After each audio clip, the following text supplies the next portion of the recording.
اچھے دھندوں پہ اچھے اچھے کیریئرز ان کے بنا کے اچھے اچھے پروفیشن میں اس کو بٹھاؤ بچوں کو. کن چکروں میں پڑے ہوئے؟ نہیں. کیوں؟ ایک یہ کہ آج کی تاریخ تک جتنا میں نے دین کو سمجھا ہے قرآن سے، حدیث سے، سنت سے، سیرت سے، اس کا یہ کہ اس کے لیے کوشش کرنا فرض ہے.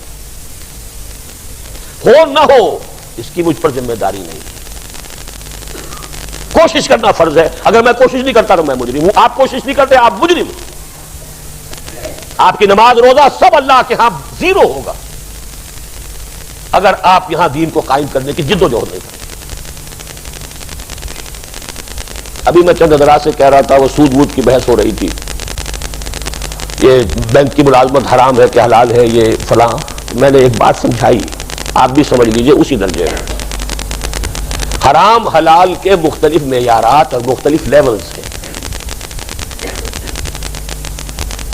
ایک لیول یہ ہے کہ کوئی شخص سور کھا رہا ہے یا شراب پی رہا ہے. ہر شخص کو پتا ہے یہ حرام چیز کھا رہا ہے یا حرام چیز پی رہا ہے. ایک یہ ہے کہ کھا تو رہا ہے وہ بکری کا گوشت، خریدا ہے کسی کی جیب کاٹ کے، تو حلال کھا رہا ہے کہ حرام کھا رہا ہے؟ بتائیں نا. حرام ہے، بکری کا گوشت ہے، لیکن اس نے خریدا ہے اس پیسے سے جو کسی کی جیب کاٹی. اچھا اس نے خود تو جیب نہیں کاٹی، ڈاکوؤں کے ایک گروہ میں وہ ایک ڈرائیور کی حیثیت سے ملازم ہے. وہ جو کھا رہا حلال کھا رہا کہ حرام کھا رہا؟ چوتھے درجے میں نظام باطل ہے، اللہ کی بغاوت پر قائم ہے. اس میں آپ دھندا کر رہے ہیں، کام کر رہے ہیں، اس کی ملازمت کر رہے ہیں. حلال کھا رہے ہیں کہ حرام کھا رہے ہیں؟ یہ ہے چوتھی بات.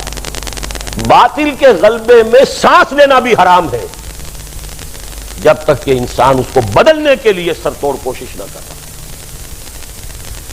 اس باطل کے نظام میں پھلنے پھولنے کی کوشش نہ کرے، ناگزیر تقاضے زندگی کے جو ہیں ان کو صرف پورا کرے اور ان کا بھی کفارہ ادا کرے. جو حرام میرے اندر گیا ہے، کفارہ یہ ہے کہ جو توانائی مجھے ملی ہے اس سے وہ میں اللہ تیرے دین کے لیے خرچ کر رہا ہوں. یہ کفارہ ہوگا اس کا. جیسے آپ سے گناہ ہو جاتا کفارہ ہے کہ نہیں اس کا؟ کیونکہ آپ باطل کے نظام میں رہ رہے ہیں، حرام میں رہ رہے ہیں، آپ کا وجود، آپ کا ہر سانس حرام میں ہے. اس کا کفارہ یہ ہے کہ جو توانائی، جو قوت ہے لگاؤ اس کام کے لیے کہ یہ نظام بدلے. اس اعتبار سے سمجھیے حلال اور حرام کو. مجھ سے تو یوں سمجھیے، آپ باقی فتوے علماء سے آپ لیا کیجیے. میرا حلال حرام جو ہے وہ مختلف ہے. تو پہلی بات تو یہ ہے کہ اس پر میں اس لیے کرنے پر مجبور ہوں کہ یہ میرا فرض ہے.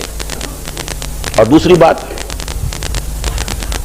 بات یہ ہے، خبر دی ہے محمد الرسول اللہ صلی اللہ علیہ وسلم نے کہ ایک مرتبہ پھر وہ نظام قائم ہوگا.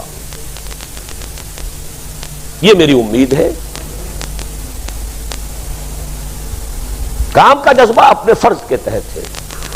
امید مجھے اس بنا پر ہے کہ حضور کی دی ہوئی خبر ہے، وہ صادق المصدوق، آپ سچے ہیں، آپ کی سچائی کی شہادت گواہی تو خود اللہ نے دی ہے. آپ کی دی ہوئی خبر غلط نہیں ہو سکتی. آپ نے فرمایا، آج میں وہ حدیثیں نہیں سنا رہا، آپ کو 12 سنا چکا ہوں پہلے. ہم نے چھاپا ہے، عام کیا ہے. اب تو ایک 4 ورقے کا علیحدہ سے پمفلٹ شائع کر دیا، پتہ نہیں یہاں ہے یا نہیں ہے. وہ حدیثیں تو ہر مسلمان کو یاد ہونی چاہیے، اس لیے کہ مایوسی کا غلبہ ہوتا ہے اور اس مایوسی سے نکالنے کے لیے سہارا میرے پاس. سنبھلنے دے مجھے نا امیدی کیا قیامت ہے کہ دامان خیال یار چھوٹا جائے ہے مجھ سے. امید کا دامن ہاتھ سے چھوٹتا محسوس ہوتا ہے حالات کو دیکھ کر، اور پھر سہارا ملتا ہے تو حضور کی دی ہوئی خبروں سے ملتا ہے.